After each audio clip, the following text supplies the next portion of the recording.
moi je dormais. Vous n'êtes pas censé veiller sur nous. Un œil, mais l'autre a sommeil.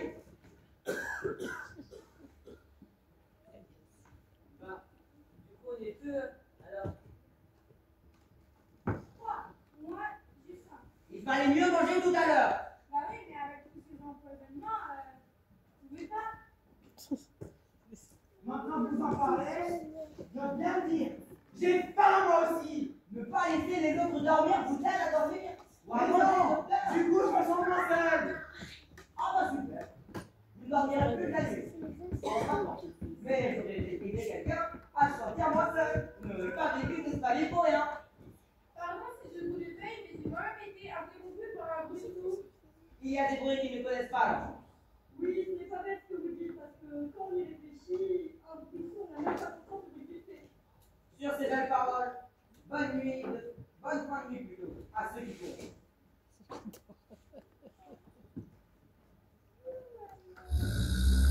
Oh super, soyez pas, soyez rond. Oh, j'aimerais bien dormir du travail qui m'attend demain. Nous avons tous du travail pour demain. Je ne voudrais pas m'immiscer dans votre conversation, mais il paraît que la lecture favorise le sommeil. J'ai déjà volé toutes mes notes avant de dormir. Et puisque je ne dors pas, je vais continuer. Voulez-vous que je parcours un épitome de ce que je lis en ce moment? Un quoi? Au risque de vous surprendre, certains voudraient dormir. Pardon, mais un quoi? Un épitome, un extrait. Pourquoi employez-vous une parlementation aussi complexe? Une quoi? Laissez tomber. Mais à tout hasard, lisez quoi? Le discours humble d'Antisthène, un philosophe socratique rigoureux. Mais vous voulez m'achever. Bonne nuit. Bon ben, voici.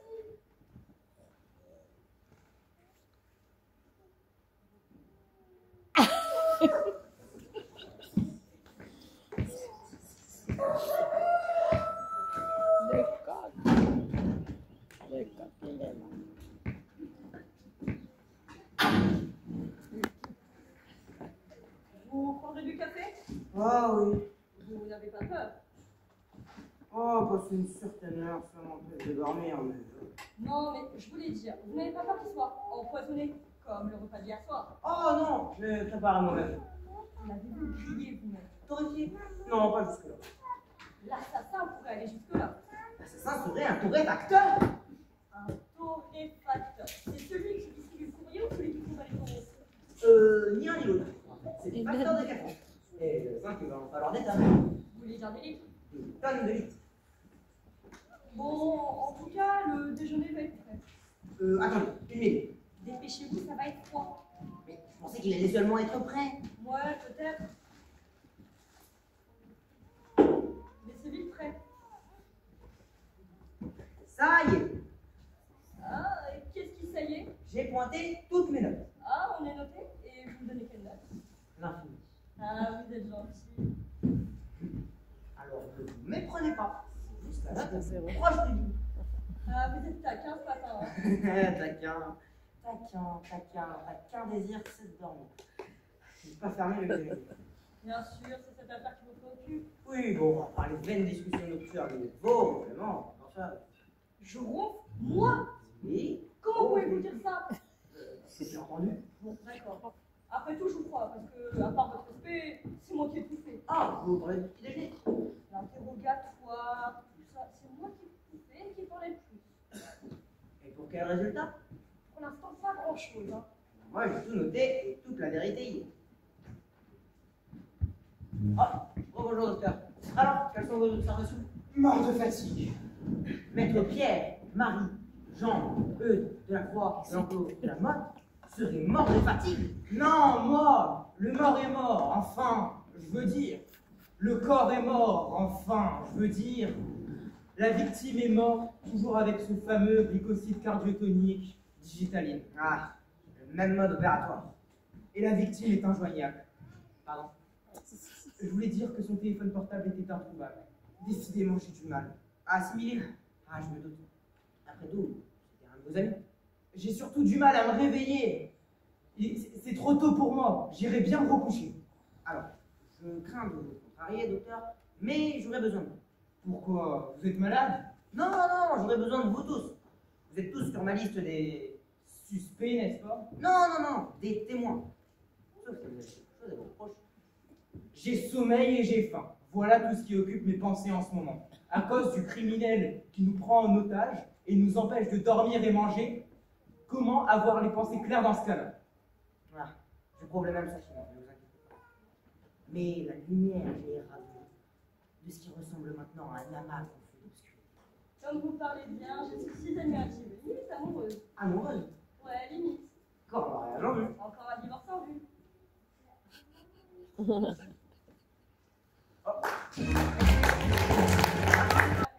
J'ai peur! Ne cédez pas à la panique! Nous sommes des hommes, que diable! Parlez pour vous? Oui, bah, je parlais au docteur, chers collègues. Pardon, mais j'ai peur quand même. Moi aussi! Bon, alors, c'est très bizarre dit comme ça, mais je ressens la présence d'une main sur chacune de mes épaules. Est-ce les vôtres, chers collègues? Bah non, qu'est-ce qu'elle y ferait? Eh ben, c'est une très très bonne question. Les vôtres alors, docteur? Docteur Roux? Oh! Docteur!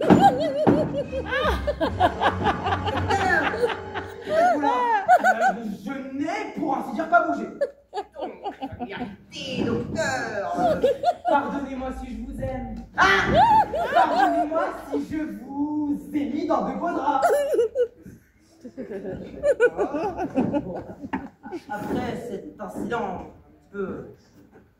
Voilà quoi, j'aimerais que tout le monde se réunisse dans la salle à manger. Et on va manger? Non, pas encore. Mais vous révélez le nom. Vous l'avez? Je l'ai.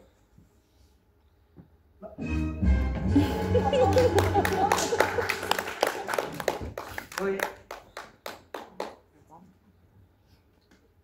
Moi, je sois peut-être le passage d'une scène à une autre. Ah. Vous savez, ça crée un certain suspense.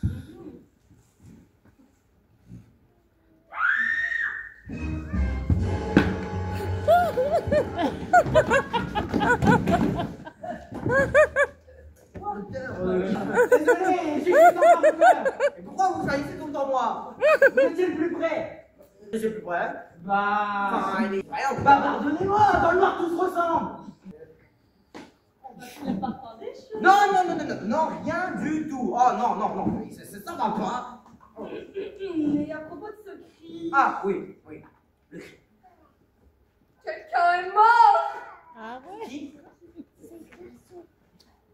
Ouais. Un vrai massacre. Et des couleurs carottes. Enfin, façon Julienne, quoi. Mais qui justement? Bah, Julienne, justement. Oh non, pas Julienne, en plus on venait juste de se disputer. Ah ah, donc c'est vous. Ah non, non, on vient sur...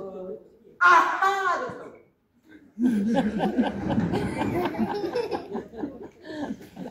c'est vous. Il faut que vous voyez ça. Enfin, c'est Ah oui, effectivement, c'est... Et c'est en partie de ma faute.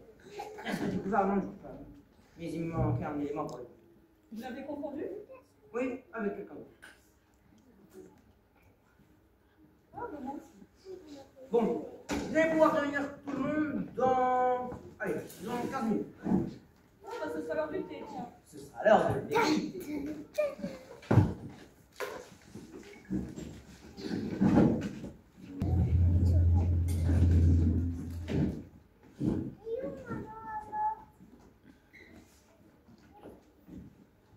Mesdames, messieurs, moi, l'inspecteur Meltou, je suis en mesure de vous dire qui est le coupable.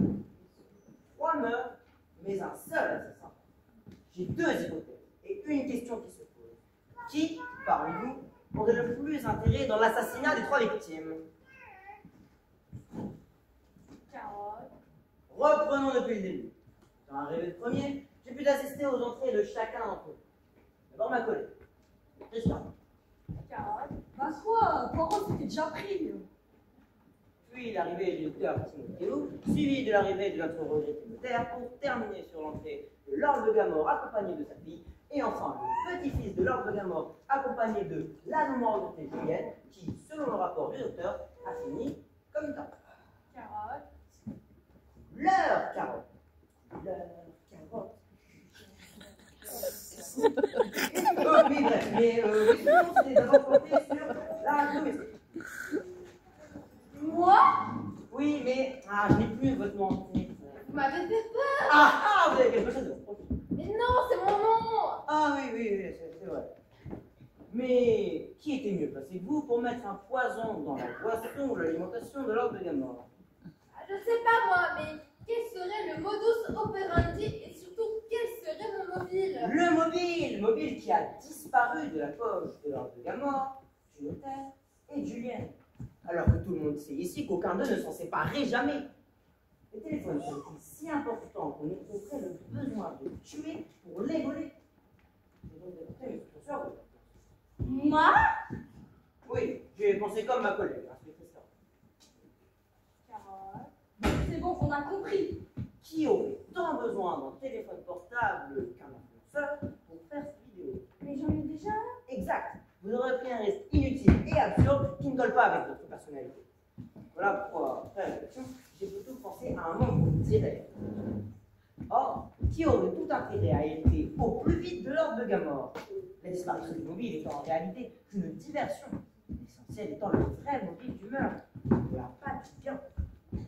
J'ai tout de suite pensé qu'il puisse s'agir de vous, Lord Vegamore. Moi? Oui, car le fait que votre père, sous forme de plaisanterie, vous ait évoqué sa ruine complète, vous est un peu inquiété.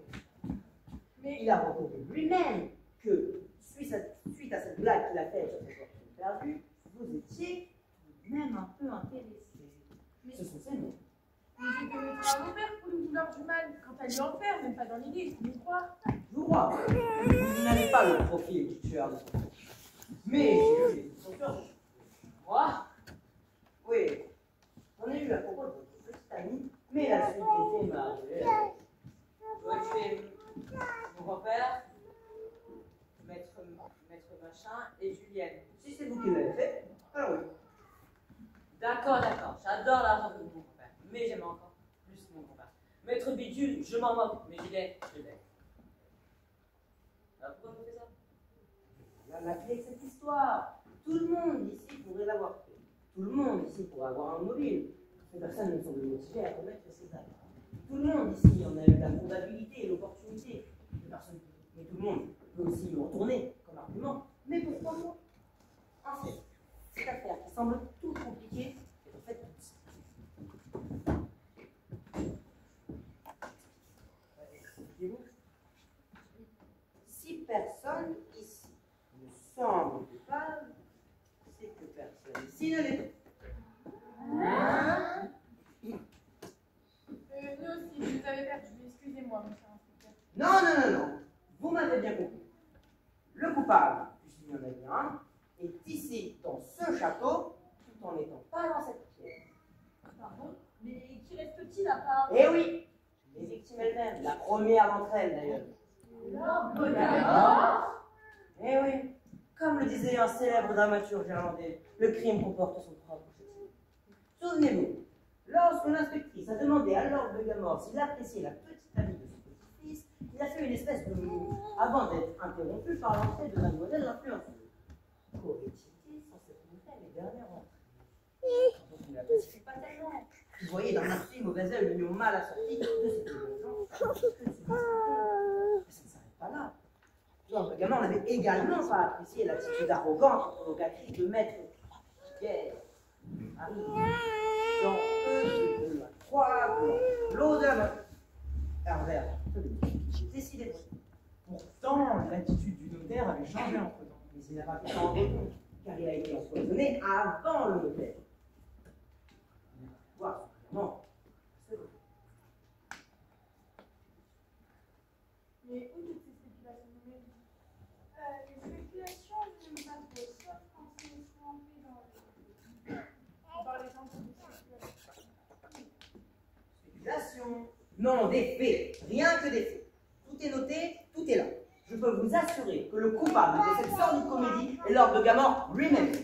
Il aurait lui-même organisé son propre meurtre et les meurtres différés du notaire et du père. Impossible. Pas le plus strict des vérités. Mais comment pouvait-il être sûr de les empoisonner eux? Parce qu'ils buvaient tous la même chose. Le bois de whisky.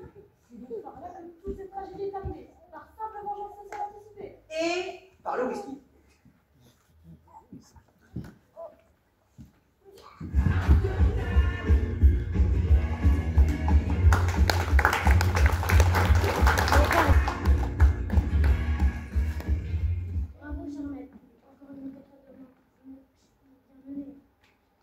évoquer deux hypothèses. Voici la deuxième.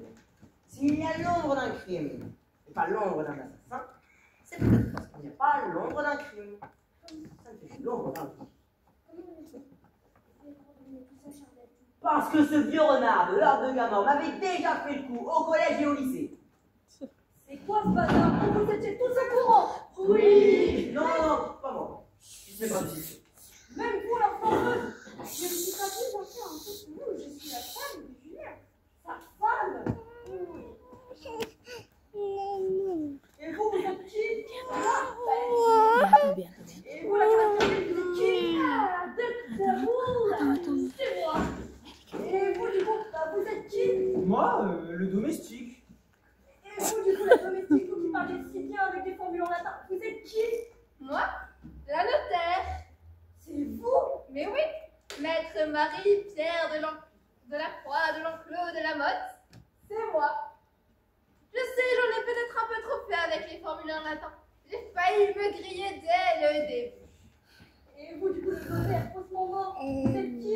Moi, influenceur pour la cause féministe. J'ai une chaîne avec des millions d'abonnés. Et personne ici ne doit les avoir vus. C'est cruel, la bonne joie. C'est le monde à l'envers. Tout le monde s'est joué de moi, même vous, chers collègues. Non, pas vraiment. Êtes-vous bien mon collègue, d'ailleurs? Ah, oui, bien sûr. Je connaissais la famille de D'accord. Mais je ne connaissais pas leurs amis. J'ignorais d'ailleurs que vous étiez de leurs amis. Vous me prenez pour une imbécile. Mais non, je ne me permettrai pas, cher Sarah, vous êtes trop pour ça. Je déteste presque ceux qui me prennent pour une imbécile. Presque. Oui, mais vous me prenez carrément. Non. Vraiment, presque.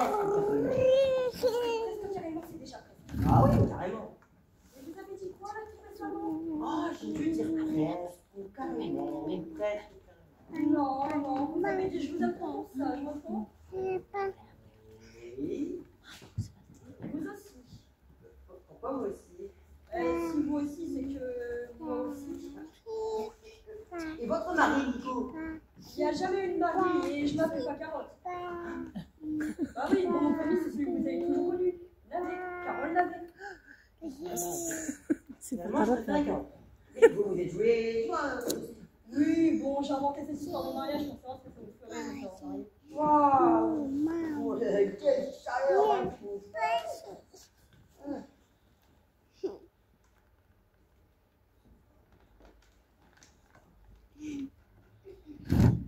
C'est moi qui a demandé à tous ici, à part vous, mes deux amis de la police, de représenter un rôle différent de ce que vous faites dans la vraie vie. Et pourquoi avoir fait croire à la mort de Julienne et du notaire également? Ça fait monter le jeu. Pimenter le jeu? Quel côté dans ceux qui ont cru, vous m'avez fait peur.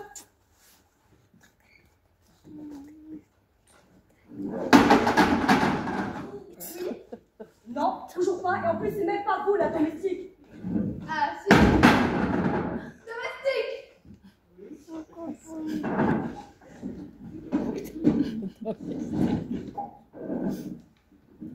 Question, retournez à table, cette fois c'est un coup de théâtre. Bon, puisque nous sommes au temps des festivités, venez, cher Carotte, nous finirons la soirée dans ma chambre.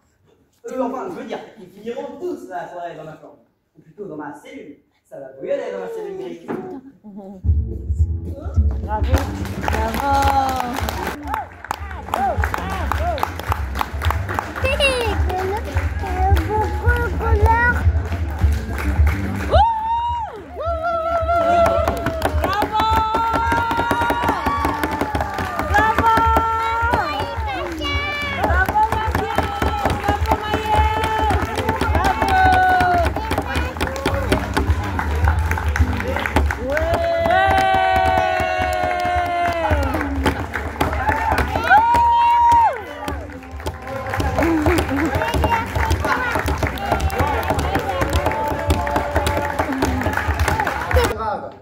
Ça va marcher comme ça aussi. Donc, nous sommes ravis de vous avoir présenté Cellule Grise. Donc, je vais vous présenter, et les élèves, je pense, vont aussi savoir se présenter. Donc,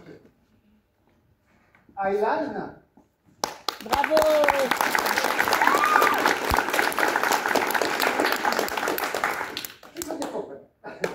Dites-le, dites votre prénom, voilà. Noah.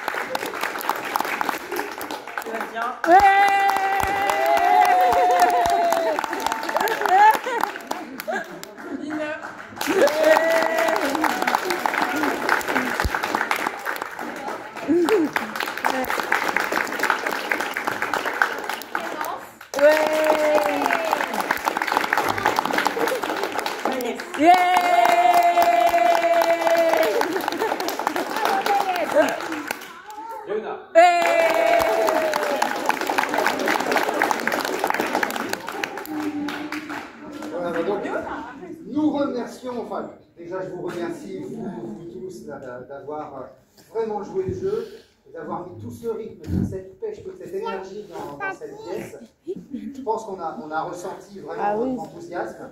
Ça a dû se communiquer au public, je pense. Oui. Bravo, bravo. C'est bien, bravo.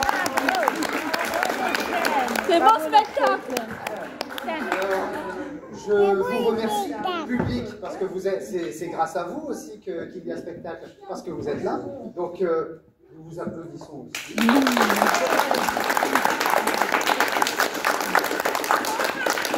Alors, merci à la mairie de Wattrelos, à tout le service du CSE, à Kylian qui est aux Lumières.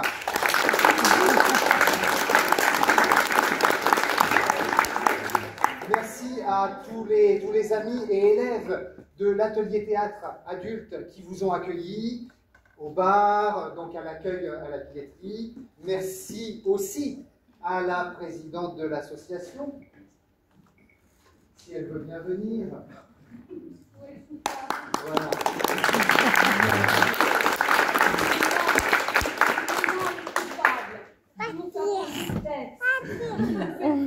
Il faut que tout le monde le sache. C'est pas si on l'applaudit. Oui.